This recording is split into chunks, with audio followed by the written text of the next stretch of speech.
തദ്ദേശ തെരഞ്ഞെടുപ്പ് കളം മുറുകുമ്പോൾ സീറ്റ് വിഭജന തർക്കം തീരാതെ മുന്നണികൾ. ഇടതുമുന്നണിയിൽ അടക്കം വിമതശല്യം. തെരഞ്ഞെടുപ്പ് വിജ്ഞാപനം നാളെ.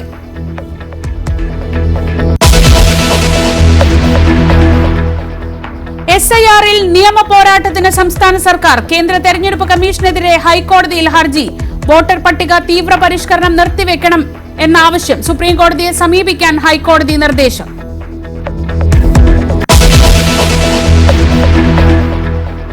ചെങ്കോട്ട സ്ഫോടനത്തിൽ മരണം 13ആയി. നിർണായക യോഗം വിളിച്ച അമിത്ഷാ.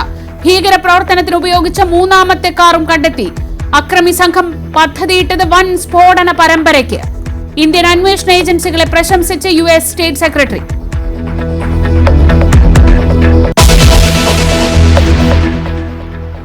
ചരിത്രത്തിലെ ഏറ്റവും നീണ്ട ഷട്ട്ഡൌൺ അവസാനിപ്പിച്ച അമേരിക്ക. ബില്ലിൽ ഒപ്പുവെച്ച് ഡൊണാൾഡ് ട്രംപ്. ഫെഡറൽ സേവനങ്ങൾ പുനഃസ്ഥാപിക്കുന്നത് 43 ദിവസങ്ങൾക്ക് ശേഷം.